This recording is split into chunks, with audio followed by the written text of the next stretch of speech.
Good afternoon, everyone. We actually don't want to start recording just yet. Let's hold just till we get through the housekeeping and then we'll start the recording fresh. You are here. Let it roll. Okay. Good morning. My name is Sarah Leonard. Welcome to our Spring 2026 Grant Information Session. We are thrilled that you have joined us today. During the course of our time together, we will introduce you to the RISCA program staff that you will be interacting with during this process, share a little bit about what RISCA, Rhode Island State Council on the Arts, is and does, our purpose. We'll walk you through a brief overview of each of the grant programs that are open right now with an April 1st due date, talk to you about the grant process from application, which is where we are now, to notification in a few months. Let you know some important rules, the structure of the application, share some helpful advice and common mistakes that we see in the grant process, and also make sure you know how you can get more help along the way. So, what is Rhode Island State Council on the Arts? We are a state agency. We're supported by appropriations from the Rhode Island General Assembly and grants from the National Endowment for the Arts, which is a federal agency.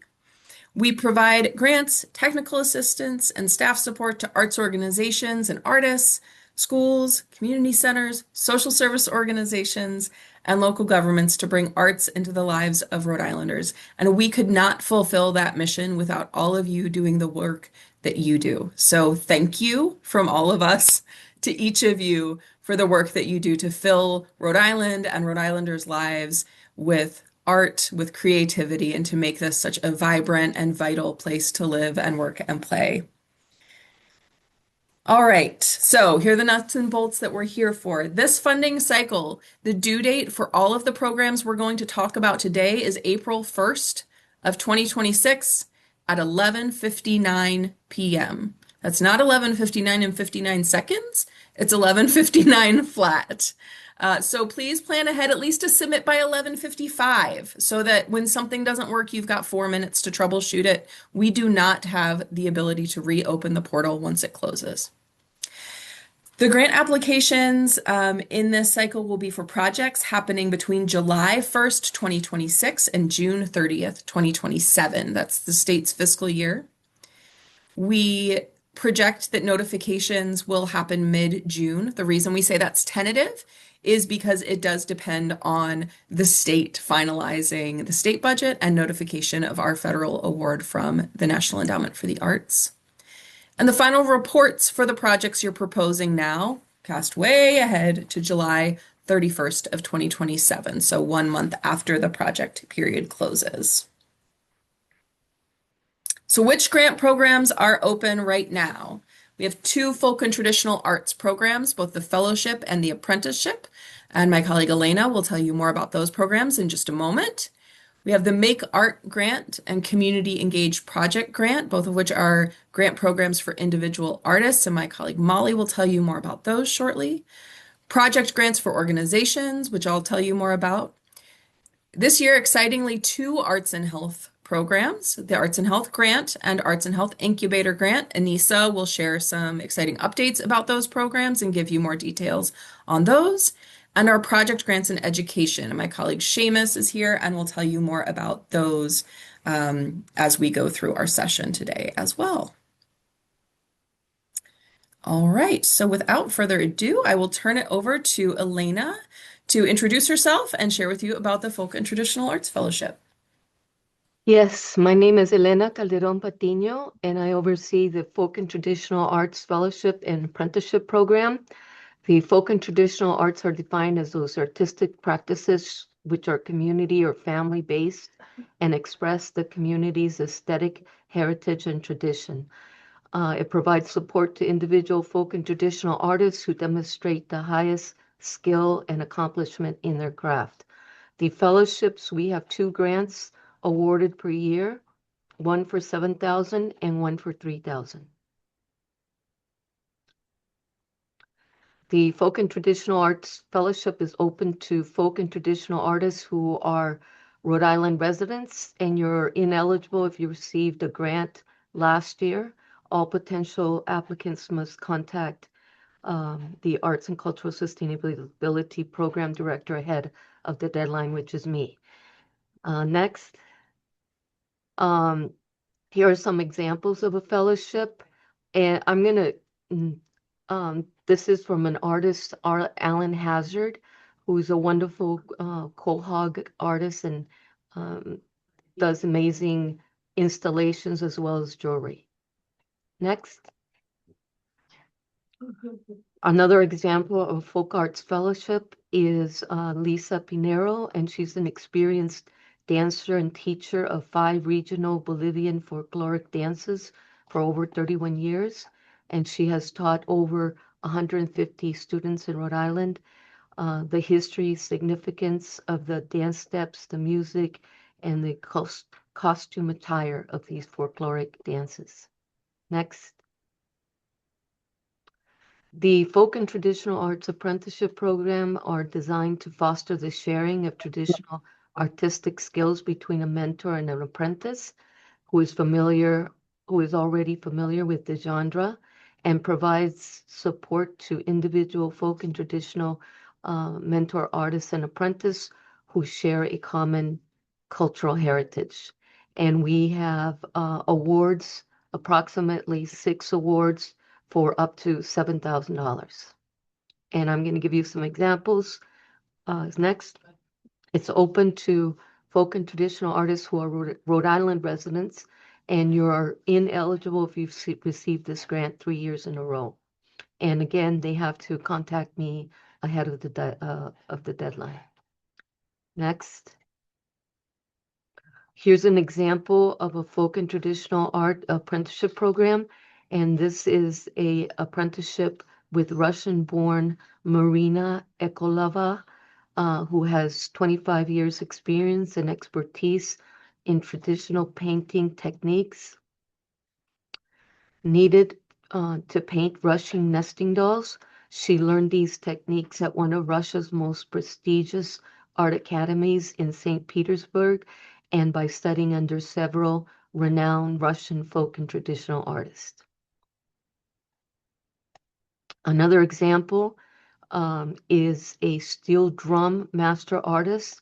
And this is Jason Rosman, and he describes his artwork as steel drum, a tuned percussion musical instrument that was created in the 1920s in Trinidad, Tobago by his grandfather and his generation. And during his late teens, he started tuning the apprenticeship. He started in a tuning apprenticeship under his father's direction. He's helped his father build and tune hundreds of musical steel drums that were exported to the Caribbean, the United States, and England. And I'm going to turn it over to my colleague, Molly Flanagan. Hi, friends. I'm Molly. I'm the Senior Director of Artist Programs and Policy. It's backwards, Policy and Artist Programs. And I'm actually going to have Tess come off mute and introduce yourself for a minute, please. Hi, I'm Tess. I have been working with RISCA as a grants assistant, and I work closely with Molly on Make Art Grant and Community Engaged Project Grant. So you might get a lot of emails from her or be working with her on for support. Just want to make sure she's a friendly face that you know. So I have 2 grants. So one is the Make Art Grant, which is really what it sounds like. It's up to $5,000 for artists to create or continue specific artwork in any discipline. And the project must have specific goals. This means it can't be somebody saying, I'm a landscape painter and I'm just going to keep painting some landscapes.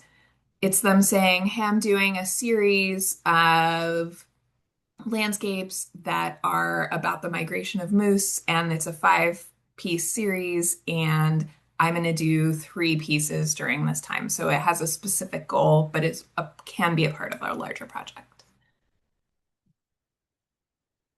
So this grant is open to individuals and groups of artists working outside of institutional support and structures. and you must be a Rhode Island resident. So here are some examples. This is a project we funded a couple years ago. It's a film project, Optics of Aging. And one of the really great parts of this funding specifically was that it's funded post-production. It funded a lot of the audio work, um, which really helps think about how you can complete projects over a long period of time, and how we take into account all of the stages of the making of the work.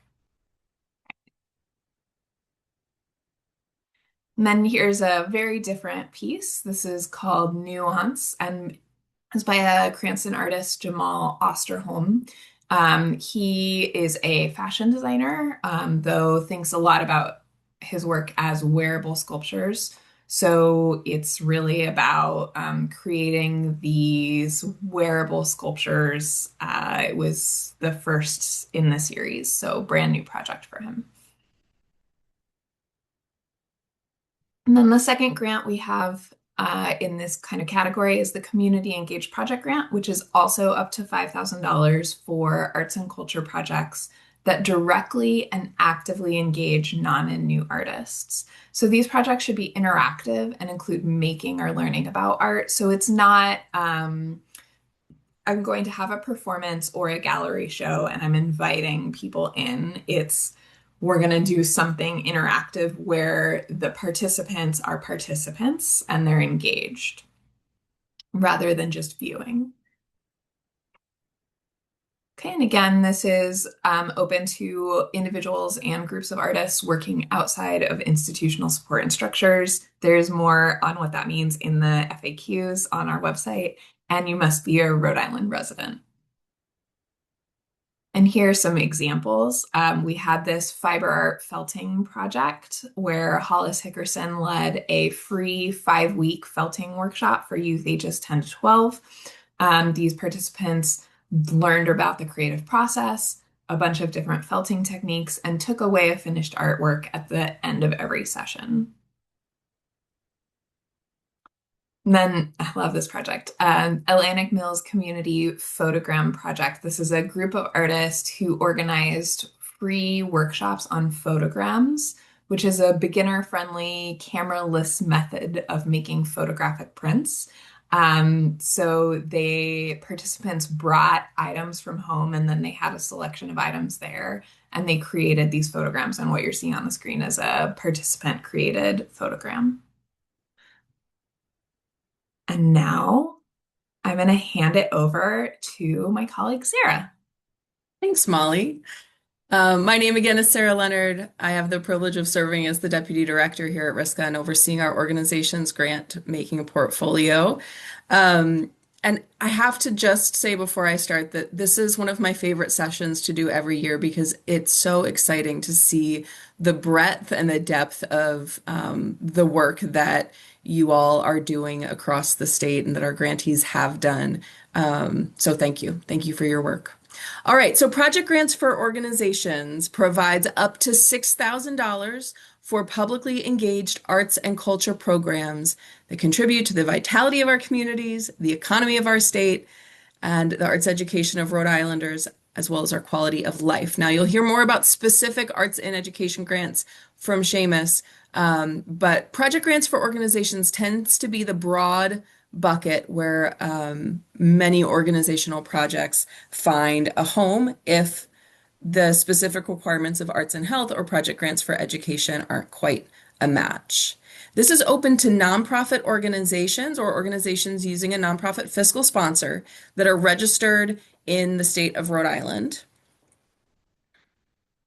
Couple of examples of past ones. Rhode Island Cape Verdean Heritage Subcommittee has hosted the Independence Festival, drawing more than 8,000 people for a really vibrant festival that includes cultural exhibits, children's amusements, food, music from both local and international Cape Verdean performers. And Tenderloin Opera Company is an advocacy, music, and theater group that includes folks who are both currently and formerly unhoused and advocates for those who are unhoused. Through weekly meetings and monthly performances, they created an opera featuring stories of the local unhoused community. And I'm going to turn it over to my colleague, Anissa, who many of you may know already as our grants manager. Anissa is also the program director for Arts and Health. Yes, welcome. Yeah, I'm glad to be here. And yes, you might hear or see me via email helping get payments once you get a grant because of the back end systems. But right now, I'm going to talk about the Arts and Health grant. This grant is up to $9,500 to support non-clinical arts or artist in residence programs in health-based or community spaces. And the projects this year are focused and intended to strengthen social connections and a sense of belonging through the arts. This year, the grant is open to nonprofit organizations based in Rhode Island. It is also new this year, open to nonprofits currently receiving general operating support from RISCA. This is a new addition. Sarah can talk about that a little more later about that change, but this is new for this year. And then also new this year, this grant is not open to fiscal sponsors. This grant this year to address the epidemic of loneliness is funded from the National Endowment for the Arts, and it is not eligible to be funded to fund fiscal sponsors. And also new with this grant, which is also why the request is up to $9,500. There's going to be a peer learning cohort and a focus group with this. There's going to be the requirement to use a simple RISCA survey tool to assess the success of the project and how it addresses, improve social connection and belonging. And as in the past, it requires consultation with a health professional and or a subject matter expert. An example of a previous grant that also fits this definition of addressing loneliness and building social connection was for Butler Hospital, and this was a hospital self-portrait of mental health and belonging. Patients and staff created these self-portraits, collages that were displayed in the hospital lobby as a community self-portrait. And there were written prompts that participants responded to with the portraits, which was, how do you wish to be seen as part of the hospital community? And this example by one of the patients says, depression does not define me. I am beautiful, I'm strong, resilient, a survivor, and a bad witch. Never doubt my beautiful mind. I will never give up, and I've learned to ask for help. And this was facilitated by two artists, Wendy Grossman and Laura White Carpenter. Another example of a previously funded grant, which was at the Haiti ID Chafee Center, called Intergenerational Arts Program. This program offered experiential movement and theatrical workshops for seniors, staff, families, and community members, along with Brown undergraduate students and medical students. This workshop included elements of traditional dance, warm-up dance combinations, improv, role-playing, and performance opportunities. The artists were Rachel Balaban, Barry Marshall, and Laura Bennett. And this is an example of a previous project that we funded that actually would be appropriate for this new Arts and Health grant with the focus of improving connection and belonging. Next slide. And new this year, which I'm really excited to share, is we have a special funding from the state for an Arts and Health Incubator grant. And this grant is up to $7,000 for organizations and $5,000 for individuals for projects that address one of the following health goals in the Governor's Rhode Island 2030 plan. So it can focus on physical health and well-being, behavioral health, older adults and caregiving, healthcare system strengthening, and equity for underserved communities. Next slide. And again, what's exciting about this is open to artists or nonprofits, and that are registered in the state of Rhode Island, or groups that are fiscally sponsored by a nonprofit. And these projects also function differently than some of our other project grants, is that this is really about innovation and thinking about how arts and health intersects. And this could be a planning grant where a project doesn't actually happen, but the project itself is the planning about thinking of the potential for the arts and health and what it can do.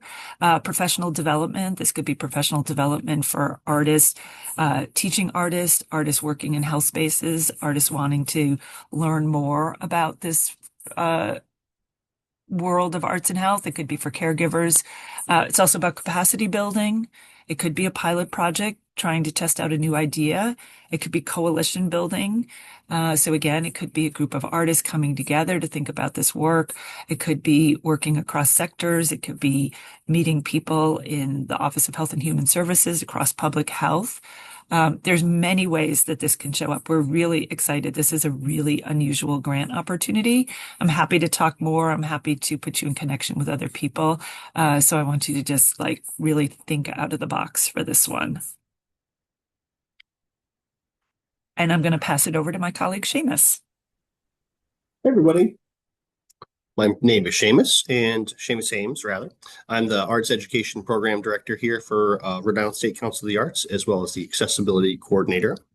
And my pronouns are he, his. Visual description is I am a white male in his 40s with short brown hair and beard and a button-down blue shirt. Now let me talk a little bit about the project grants and education for you. So these are grants that are up to $7,000 for organizations and $5,000 for individuals for projects that engage students in rich and meaningful artistic experiences in dedicated learning environments.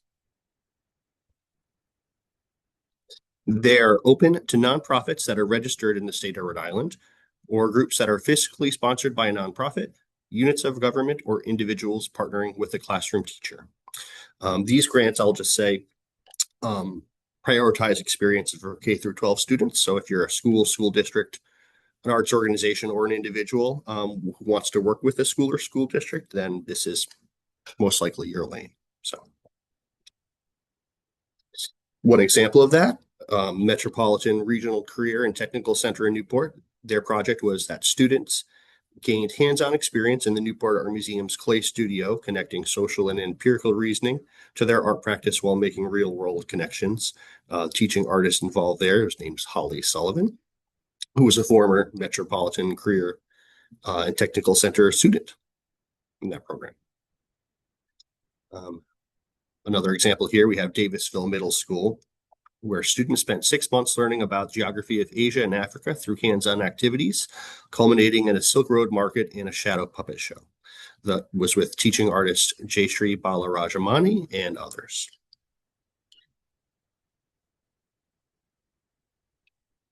And I'm going to talk a little bit about the grant process as well here for application to notification. So, application process. Number one, decide which grant is the best fit for you and your project. Number two, carefully read the grant guidelines to make sure that it is a correct fit for what your aims are. Number three, create a profile on RISCA's online grant system. New in 2026, some grants will require using the UNA grant portal, which you may be familiar with from some of you from last year. See specific program guidelines so for more information about where your grant program is. Always ask questions, get grant support if needed. Number five, make sure you gather all your support materials and you complete writing the application.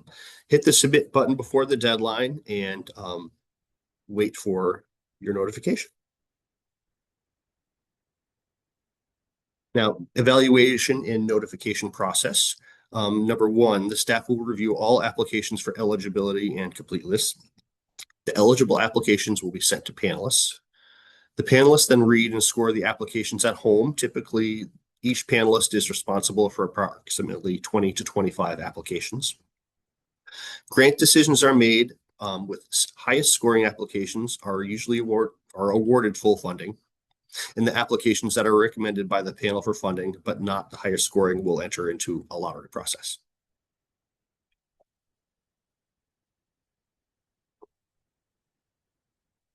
The staff will then summarize the panel comments. Council will review and approve the panel recommendations. We will notify you via email where we will provide comments from the panel. If you receive a grant, you will need to register as a vendor with the state via Ocean State Procures and complete your grant agreements. Once the paperwork is complete, we can start the payment process and allow 8 to 12 weeks after you complete everything for your check to arrive. While you're waiting for the check, you do the project, make sure you publicly acknowledge RISCA so that your constituents, or the participants, are aware that the project is being paid for with state tax dollars. And then notify your legislators about your award and attend them to your event if you have one. That's always very important. And then report back to us by July 31st. And if you don't get the grant, it's important to review the panel comments, ask for a meeting with the program staff for more details. Know that excellent applications will vastly outnumber the amount of funding that we have available. And also just know that the panel is different every single cycle.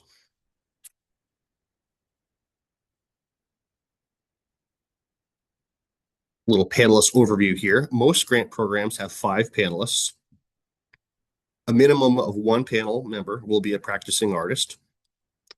The panelists are engaged in arts and culture in some way, and they primarily live or work in Rhode Island. With the exception of, we use some out-of-state panelists for general operating support for artists, Make Art Grant, folk and traditional arts, fellowships, and apprenticeships. All panelists are over the age of 18. People can serve on panels once a year for 2 years and then take a year off. The panels they serve on in a 2-year period must be for 2 different grant programs.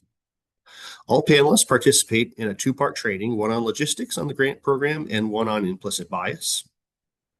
The RISCA staff do not make funding decisions or evaluate applications, other than for eligibility before we pass them to the panel. We're always looking for people to serve on panels, so please let us know if you're interested. And with that, I'm going to pass it back to my colleague, Sarah. Who has to find the unmute button. All right. Some things that we get a lot of questions about. Let's just run through a few of them. I'm sure you all will have other questions as well. So partial funding or declining grants. All grant programs for organizations and some others include partial funding. So this means, generally speaking, that the top 3 to 5 projects are going to receive full funding that they request. Most grantees will receive partial funding. Our commitment to you is that partial funding will not be less than 50% of what you ask for, or $1,000, whichever of those is higher. Okay, so we're not gonna, if you ask for $6,000 for a project grant for organization, you won't walk away with $57.43. It will be a minimum of 50% of what you ask for. And in the last cycle, it did exceed that threshold. If your project is partially funded, you can and absolutely should scale it back, keeping within the spirit of the application. We do not expect you to do the full amount of money's worth of work for a portion of that amount of money. You should talk to your program director about the ways you're thinking about modifying it, and generally we're able to move forward pretty easily in those cases. You can also decline your grant for any reason. Nothing bad will happen. You will not be blacklisted, and it will not impact future applications. You remember that Seamus just said that the panels are different in each program each year. So it's not even on the radar of the panelists evaluating. We had one this year that said, I'm sorry, some things have changed with our internal capacity. We just can't pull off the project that as we'd hoped to. Turn back their grant, no problem, no negative repercussions moving forward. In terms of numbers of applications, also as Seamus said, the number we get vastly outpaces the funding that we have available to provide. In total, in some programs, less than 20% of applications are funded. So in short, the problem is not you, it's the budget, which we're always looking for ways to increase so that we can get more support out into the community for you all to do the work that you're doing. Please, please, please, please, please do not be late. As I said, the grants portal turns off at 11:59 p.m. We cannot accept any late applications for any reason. And as much as we love and support you all, we are not available for late night tech support. So prioritize getting that application in far enough ahead of 11:59 that you have time for troubleshooting. Our staff will be here and ready to answer your questions during the workday on April 1st, but after that, you'll need to be able to get it submitted. All right, imagine this. You are feeling really great. You worked ahead, you listened to us, you got it in, and then you realized, oops, that was the second to last version of my project plan, not the final one. If you realize that you've submitted and something was wrong prior to the April 1st, 11:59 p.m. deadline, you can email the program director for the program you're applying to. We can set your application back to draft. You can make that update and carry on. After the deadline, as we are doing our eligibility checks, we will contact you if there is something minor that needs to be fixed. Like we're missing some lines on the Excel file. It didn't seem to all import correctly or something along those lines. So these are logistical changes. No substantive changes can be made to your application after the deadline, and that includes any changes to the narrative. If your application is not eligible or if we have questions, we will contact you by email. We like to operate as transparently as possible. We're not just going to set your application aside as ineligible and not let you know. If there's an issue, we will tell you. All right, every grant program has evaluation criteria that the panel uses to score the applications for that program, and they are all available to you to see. They're on each grant program's page, and my colleagues have been putting those links into the chat as we've gone through. If you go to an individual grant program, say you go to Project Grants for Organizations, look on the right-hand side, you can download a copy of the evaluation criteria. There are no other super secret criteria that the panelists are using. What you see is exactly what they will see. All right, and now I'm going to turn it back to Anissa, who will walk you through the structure of the applications. Yes, so for the application sections, we recently restructured all of our grants to be very similar to each other, where they have very unified sections. The first is the eligibility section, which has some checklists, questions if you're an organization about your nonprofit status, 990s, things like that. And for artists, there's other questions around whether you're a resident and other basic questions that will help the staff determine the eligibility of the application before it goes to panel. And this is very important. We're not judging the substance of the application, but we will be doing checks for eligibility. And just to follow up with what Sarah said, that if it's before the deadline, we can also send it back if you sent in the wrong 990 or your fiscal sponsor letter did not upload correctly, that we can go back to you about those things. The next section, which is what the panel sees and will mirror exactly the evaluation criteria that, as Sarah said, is available on the website. No secrets here. The panel has very clear sections that they're reviewing, and your application mirrors that. So we're asking about logistics, sort of the who, what, where of the project. There's a lot of simple checkboxes, timelines, very simple, specific things around your project, the title, the summary, how much money you're asking for. Then the next section is artistic vibrancy and impact. This is 2 to 3 narrative questions, depending on the grant program. We've reduced the character count, so pay attention to what that is, because, writing pages and pages is not always helpful for you to get your point across. And the panelists do not need to read pages and pages. They want to know the essence of what your project is and how arts is at the center of it. That is really important, since we're a state council, we're the state RISCA, Rhode Island State Council on the Arts. The next section is program specific. And so this will vary whether it's a program grants for education, community engaged project, or the arts and health grant. There'll be a couple questions or sections or uploads around how this narrative questions relate to your project in that program specific area. And those 3 sections, again, logistics, artistic vibrancy, and impact, and program specific, is the only section the panel is going to see. They're not going to see your 990s. They're not going to see your fiscal sponsor letter. And then the last piece is assurances, just reading a bunch of information required by the state that you need to sign off on and sign for the application. And just as an aside, because this is somewhat new this year, as Seamus mentioned, the three of the organization grants will be using the new UNA system. There are some sections. There's a section for organizations that is state required. That is also some check boxes. I forget what the name of that section is in the application because it's so new and fresh to us, that the panel will not see as well. It will be not used to evaluate your application, but there's some questions and data collection that the state would like to know that all state agencies have to collect. So that's new this year. It's not intended to scare you and be a deterrent for you to apply or something that would take away from your application. Okay, next slide. The other section will be uploads. So depending on your program, you'll be required to upload a budget using the budget template that RISCA has provided. And again, you'll find this information within each grant program. There'll be a download of what that template is. And then you need to fill it out and then upload it back into your application. There's also a project plan or lesson plan. Also, there's a RISCA template that you are required to use, simple defined in the right-hand column of the grants page.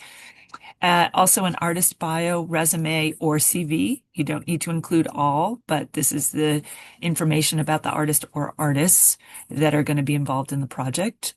An artist statement and some kind of documentation of the artwork. And this will be uploaded into Google Drive, and you'll only be providing the link for the Google Drive and a password if it's password protected. And you'll see specifics in each of the grant programs. Some of it might be documentation of the artist's work itself, like if it's a painter, there might be a series of paintings shown. But if it's an artist showing up in a classroom for Project Grants in Education, the information would be around the artwork or the artist in that space in a classroom and what it's like working in that space, a documentation of a workshop and not necessarily the focus on the artist as a painter in a bubble. So please pay attention to the guidelines and have it relate back to the project. The next piece is a testimonial or letter of support, showing that someone has experience working in this, maybe with this project or with this partnership, or someone who's worked with the artist in the past, or it could be a testimonial from a partner who's also worked with this organization or artist in the past. So again, there's more information in the guidelines for that. And now I'm going to pass it back to Seamus. Hello, Seamus again here with some helpful advice and common mistakes. Some helpful advice first, carefully read and follow the directions. That's really important. With some of the language in these grant programs, you just want to make sure you're really following the checklists in completing all the steps. Even if you think that you have completed it, I would just double check that and make sure and really read and follow those directions thoroughly. Again, and also think about who is reading these applications. And when we say that, we mean that the panelists are typically arts cultural workers. So they do understand the importance of what you're doing generally. What they're really looking for is clarity when it comes to those three areas we outlined: logistics, artistic vibrancy and impact, and the programmatic specific for each program. Again, just make sure your application is telling that unified story and the big picture is clear. So how achievable is this project and how well are you reaching the audience? Directly answer the application questions. As we've been kind of saying, try and be direct as much as possible. And have an outsider read your application. It's always a great idea. Not necessarily a person working on the project with you, but somebody who maybe doesn't know anything about grants or this program that you're talking about. It's always great to get an outside perspective on what's going on. And also, please also know that RISCA staff is here to help. And just a reminder that external panelists are the one that score your applications. RISCA staff aren't doing the scoring. Just remember, it's always the panelists that do that part. Some common mistakes that we see is one, it's not an art project. So just remember, art has to be the focus of these project grants. Another common mistake is the wrong kind of files are attached, or they are wrong format, or the links aren't working. So just double check all that stuff to make sure that it's all set before you send it over to us. And again, ask us if you have any questions about that. Another common mistake is you applied in the wrong grant program. Say you applied for a PGE, but it would have been better as a PGO or an arts and health grant. And in that case, we'll assist you as well. Another mistake that we see is the answers to the narrative questions are only one sentence or do not address directly the question. So just make sure that you are addressing the questions. And we talked about being succinct, but more than one sentence is always great. Give the panelists, what you can.